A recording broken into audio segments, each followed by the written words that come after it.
Hello there, my fellow rushers. How are you doing today? King Rex here, and today we're continuing on with Kingdom Rush Frontiers hero reviews. Last time we left off at Dante, and now we're moving on to the next hero. And this hero has a really special spot in my heart. And we're talking about Kahz. Where's the bee? Oh man, this hero. He has been the first hero that I've ever bought in Kingdom Rush Frontiers, and I have a really special love for him.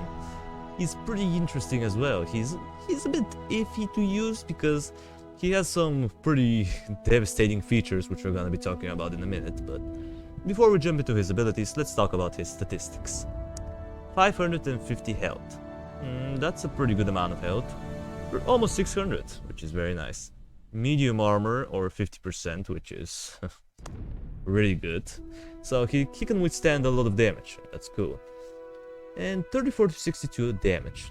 That's really good. You know, that's a pretty high attack. And he doesn't need an ability slot like freaking Carcanus in order to achieve these results. No. That's just his basic stats, without any boosts or anything. It's awesome. And average attack rate, which is really nice as well. And now let's get into his abilities, because they're really... at least two of them are really goofy to use. Starting off with the first one, Bulrush. Set us off.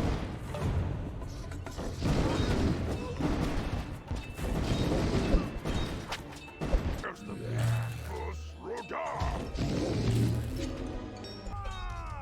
So yeah, this ability is quite interesting.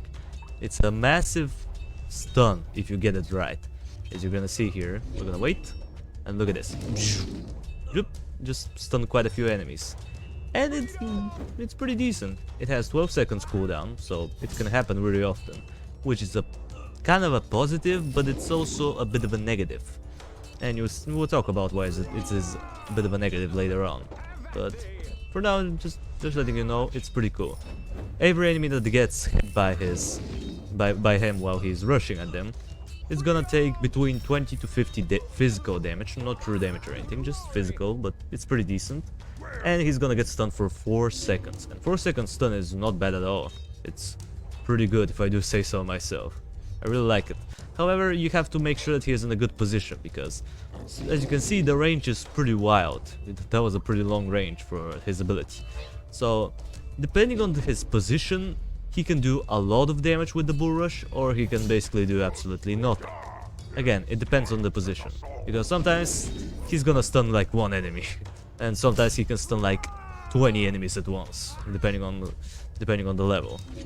So yeah, under the right circumstances, this ability can do hundreds upon hundreds of damage.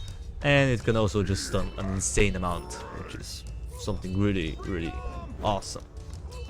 The next one is kinda at least right now. Blood Axe.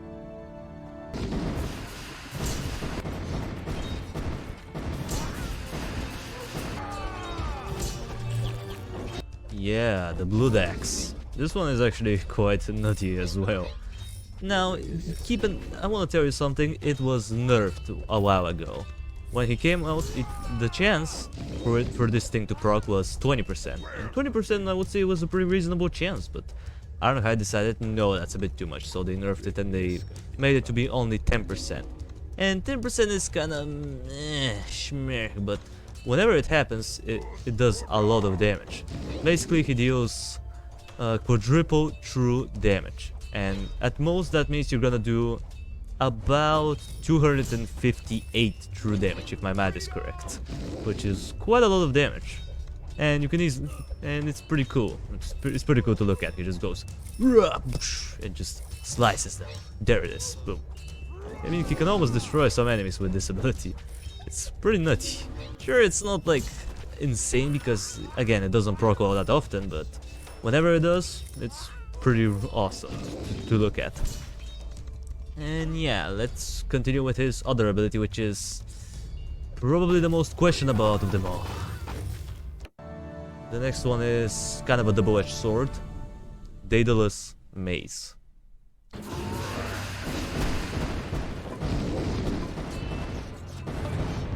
Heal and destroy.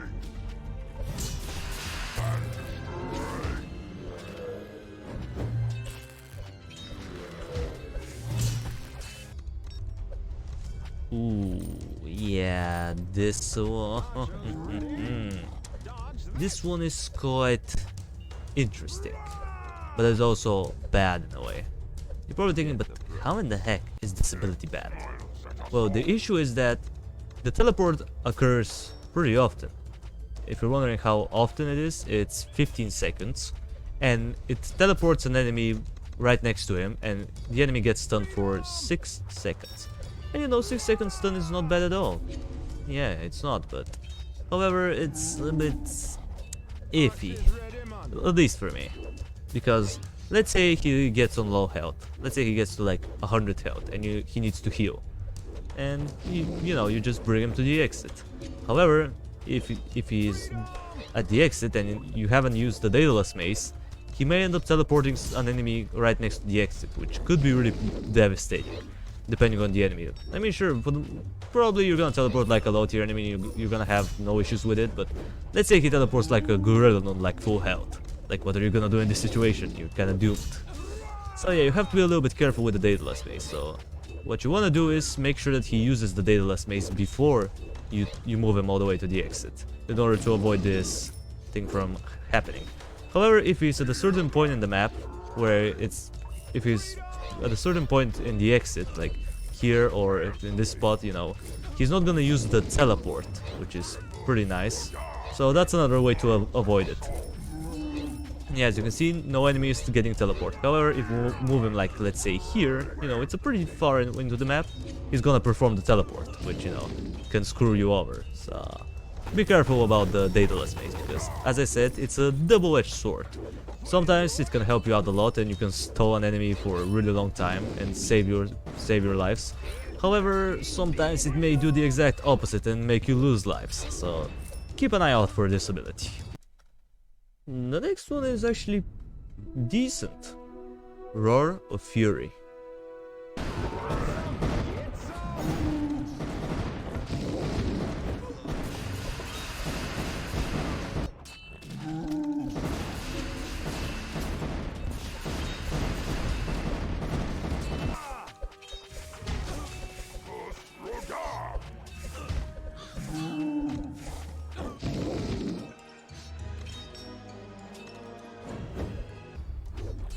Alright, and now this one is actually quite cool. Yeah, it's a boost. It's a short burst of damage. Basically, every tower does 75% more damage, which is a lot. Now, I'm not sure if that means the abilities do more damage. I'm pretty sure the abilities do the same amount of damage. But still, the basic attacks of the towers getting increased by 75% is a lot. But the thing is that it has a pretty long cooldown. It's 35 seconds, so it's gonna take quite a long time to recharge.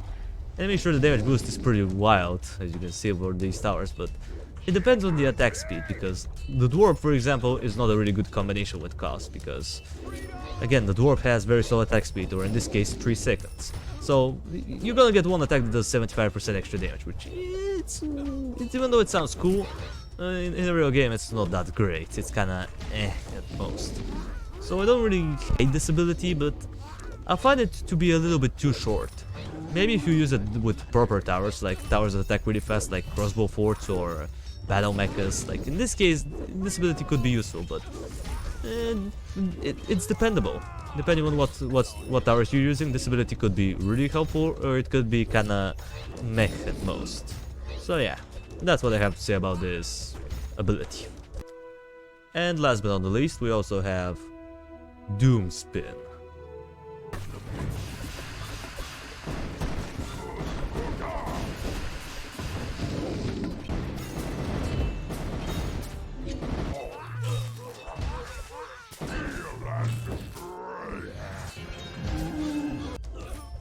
And then we have this kinda decent grouped attack.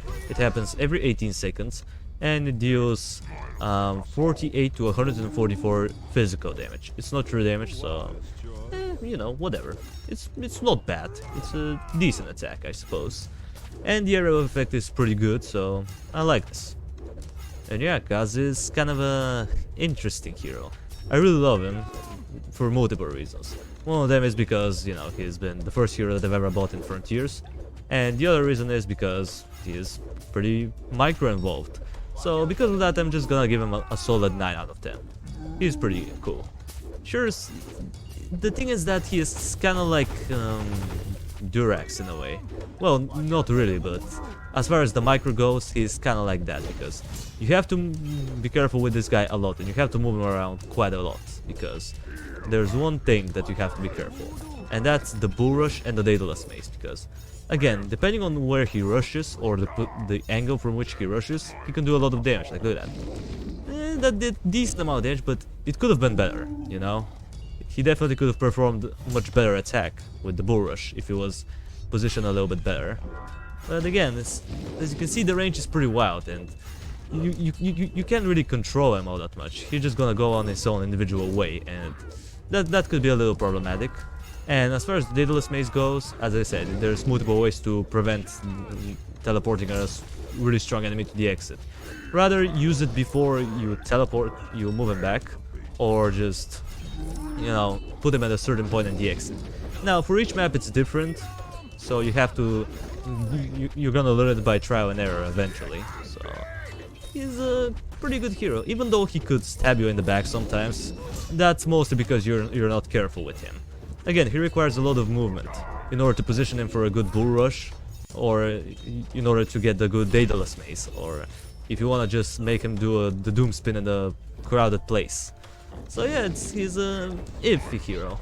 You know, he requires a lot of micro. If you're not willing to micro a lot with your hero, then don't even buy him, because if you buy him without micro, he is pretty bad. I'm not gonna lie, he is kinda meh. But if you're good with micro and you enjoy micro involved heroes, then he will be a pretty good option. So yeah guys, well, that's gonna do it for the video. Thank you everybody so much for watching. I appreciate you for sticking around to the end. Subscribe if you want to see more of this content in the future, and while you're at it, drop a like on the video. It means a lot to me. And I'll see you in the next video. Until it comes, that was King Rexy, over and out.